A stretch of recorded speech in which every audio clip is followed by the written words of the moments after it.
नमस्कार बंधू आणि भगिनींनो, आपणा सर्वांचं माझ्या विधिनिदान या यूट्यूब चॅनलमध्ये स्वागत आहे. मित्रांनो, मला एक कमेंट आली होती आणि त्या कमेंटमध्ये प्रश्न असा विचारला होता की माझ्या पत्नीने माझ्या विरुद्ध खावटीची केस केलेली आहे, मला दर महिना किती खावटी द्यावी लागेल. मित्रांनो, पती पत्नीच्या नात्यामध्ये पहिल्यांदा भांडण तुम्ही समजावून घेतलं पाहिजे.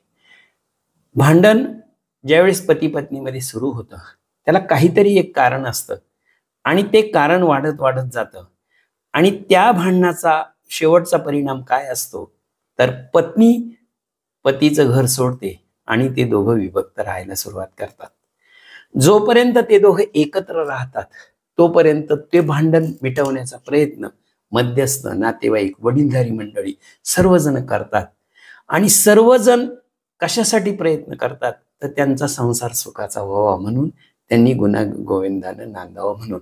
परंतु नातेवाईक, मध्यस्थ, वडीलधारी मंडळी यांच्या प्रयत्नांना जेव्हा अपयश येतं तेव्हा ज्या कारणासाठी भांडण वाढलेलं आहे त्या कारणाकरता ते दोघं वेगवेगळे राहू लागतात.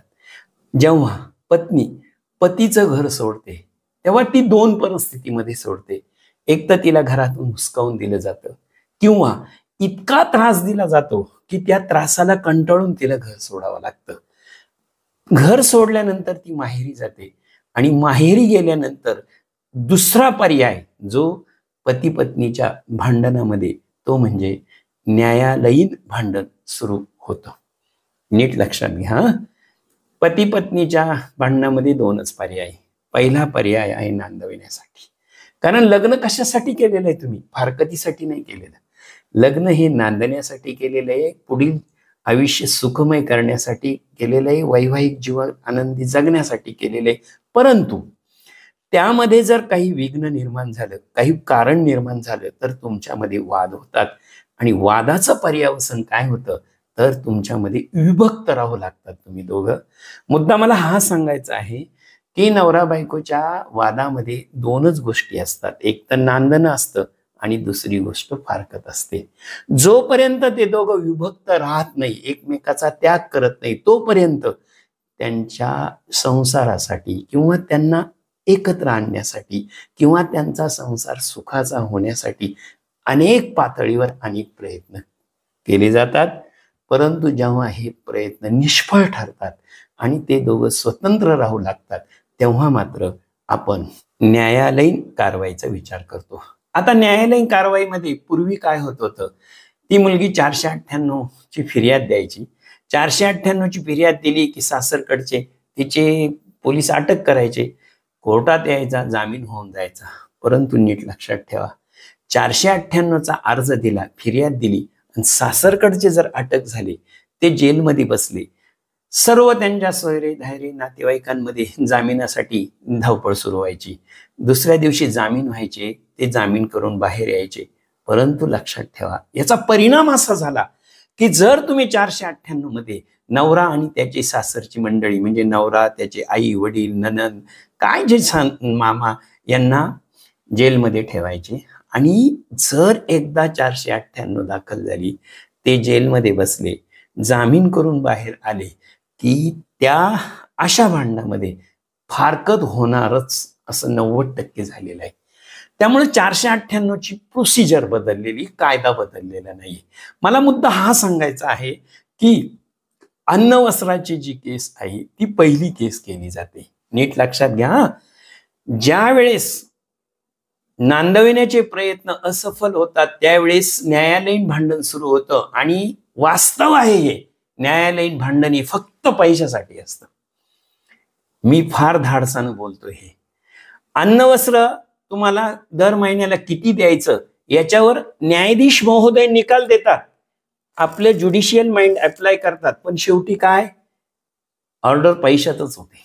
नीट लक्षात घ्या, तुम्ही फारकतीचा दावा केला, फारकतीचा दावा केल्यानंतर तुम्हाला परमनंट ॲलिमनी द्यायची किंवा पुढचं कॉम्पेन्सेशन द्यायचं. म्हणजे काय द्यायचं, शेवटी पैसाच आला. जेव्हा नवरा बायकोचं भांडण होतं तेव्हा पहिले प्रयत्न कशासाठी केले जातात, तो संसार तुटू नये, त्यांनी एकत्र राहावं, गुण्या गोविंदानं संसार करावं, त्यासाठी आणि त्यासाठी काय वापरलं जातं, तर त्यासाठी वापरलं जातं सल्ला, त्यासाठी वापरली जाते सहानुभूती, त्यासाठी वापरली जाते प्रेम, सगळं काही वापरलं जातं. परंतु जेव्हा न्यायालयीन भांडण सुरू होतं, लक्षात ठेवा, फारकतीचा प्रश्न येतो तेव्हा ते सगळं अडतं, ते पैशावर अडतं. आजपर्यंत कोर्टामधून जर फारकत झालेली असेल तर फुकट फारकत झाली किंवा स्वतःच्या मनानं फारकत दिली घेतली, असे केस अत्यंत रेअर म्हणलं तरी हरकत नाही, फार दुर्मिळातल्या दुर्मिळ आहे. होऊ शकतात, नाही असं नाही, परंतु ज्यावेळेस पती पत्नीचं भांडण सुरू होतं कोर्टामध्ये, त्यावेळेस शेवटचा विचार हा फक्त पैशाचा होतो.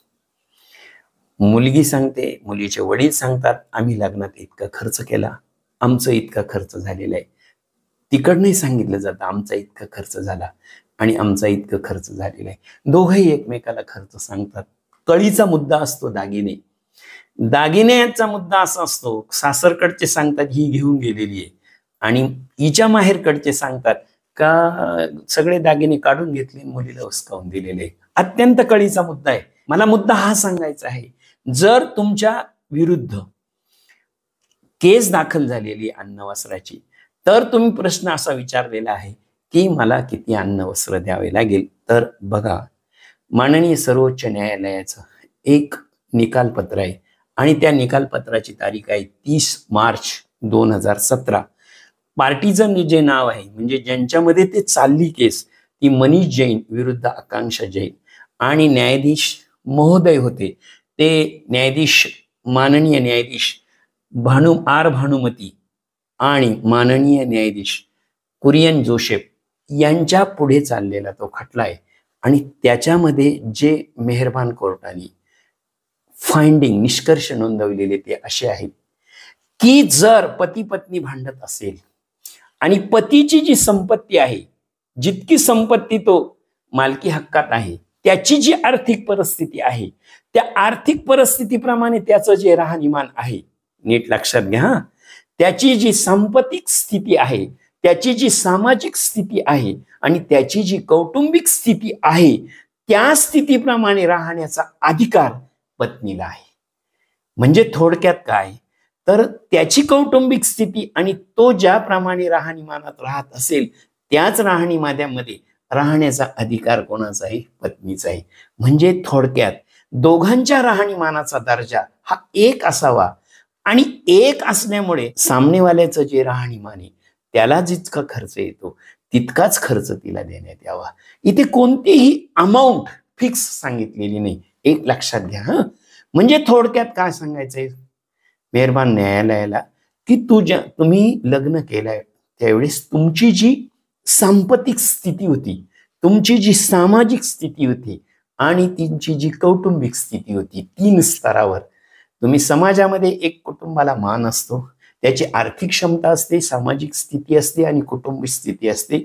या तिन्ही स्थितींचा जर विचार केला तर त्या तिन्ही स्थितींवर तुम्ही ज्याप्रमाणे राहतात, ज्याप्रमाणे तुम्ही तुमचं राहणीमान स्टँडर्ड ऑफ लिव्हिंग मेंटेन करतात, तेच स्टँडर्ड ऑफ लिव्हिंग, तसं राहणीमान तिने तुम्हाला सोडून दिल्यानंतरही राहावं अशी कायद्याची अपेक्षा आहे.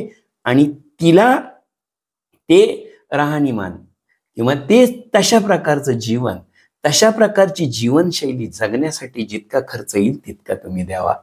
आता मला एक सांगा, किती अन्न वस्त्र द्यायचं हा हे काही आहे का? तुमची सांपत्तिक स्थिती काय आहे, तुमची आर्थिक परिस्थिती काय आहे, तुमच्या मालमत्ता किती आहे, दुसरी गोष्ट म्हणजे तुमचं समाजात जे स्थान ते काय आहे, तुमची कौटुंबिक स्थिती कशी आहे, ह्या सर्व गोष्टीचा विचार करता तिला अन्न वस्त्र दिलं पाहिजे. मग एखाद्याची सांपत्तिक स्थिती कशी असेल हे फक्त न्यायालयात पुरावा आल्यानंतरच समजेल. जोपर्यंत मेहरबान कोर्टामध्ये न्यायालयात पुरावा येत नाही तोपर्यंत अन्न वस्त्राची रक्कम ही कोणीही फिक्स करू शकत नाही. अंतिमतः एक ओपिनियन मात्र देता येईल की तू तुझ्या मनाला प्रश्न विचार का तुला 1 महिन्याच्या राहणीमानासाठी किती खर्च येतो. तुझा खर्च तुला माहिती आहे आणि ती तुझी पत्नी आहे, तितकाच खर्च तुला द्यावा लागेल. लक्षात ठेवा. जास्त झालं तर तुला अपील करता येईल, रिव्हिजन करता येईल. अन्न वस्त्राची रक्कम वाढली तर कोणाला रिव्हिजन करता येतं? सामने आलेलं रिव्हिजन करता येतं.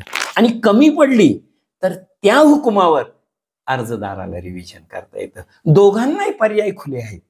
कमी पडलं म्हणून पत्नी रिव्हिजन मध्ये जाऊ शकते आणि जास्त ऑर्डर झाली तर पती रिव्हिजन मध्ये जाऊ शकतो. मुद्दा मला हा सांगायचा आहे, पती पत्नीनं जोपर्यंत वाद प्रत्येक कुटुंबात आहे, कमी जास्त प्रमाणात अतिशय जबाबदारीनं मी विधान करतोय, परंतु आपले वाद कुठपर्यंत न्यायचं हे ते दोघांनी ठरवायचं आहे. जर तुम्ही वाद वेळीच थांबवले तर तुमच्यामध्ये पैसा, तुमच्यामध्ये आर्थिक देवाणघेवाण येणारच नाही ना. नीट लक्षात घ्या, संसार हा प्रेमावर तितकाच पैशावर चालत असतो. नीट लक्षात घ्या, संसार हा प्रेमावर तितकाच पैशावर चालत असतो. भांडण द्वेषावर तितकंच ते पैशावर चालत असतं. या बाजूला जाण्यापेक्षा प्रेमानं जर राहिलं तर तो पैसा इकडे खर्च केला तर कधीच हा प्रश्न येणार नाही ना. मित्रांनो, अनेकदा मी नवरा बायकोची काउन्सिलिंग केलेले आणि प्रत्येक वेळी मुलीची चूक असते आणि प्रत्येक वेळी मुलाची चूक असते असं काही नाही. दोघांचीही काही चूक नसते. कधी कधी परिस्थितीने चूक घडत असते आणि कधी कधी नातेवाईकांकडून चुका घडतात. माझं एक मत आहे, अन्न वस्त्राची रक्कम किती द्यावी लागेल यापेक्षा तिच्याबरोबर मी संसार सुखाचा कसा करीन आणि मी संसार कसा राहील, ज्याप्रमाणे सामनेवाल्याची सांपत्तिक स्थिती आहे त्याचप्रमाणे अर्जदाराची सांपत्तिक स्थिती असावी आणि त्याचं राहणीमान असावं. म्हणून अन्न वस्त्राची कोणतीही रक्कम कुठेही फिक्स अशी सांगितलेली नाही. फक्त एका कमेंटचं उत्तर देण्यासाठी हा मी व्हिडिओ तयार केलेला आहे. जर तुम्हाला व्हिडिओ आवडला तर लाईक करा, शेअर करा, सबस्क्राईब करा आणि हो, कमेंट करा. पुन्हा भेटू. धन्यवाद.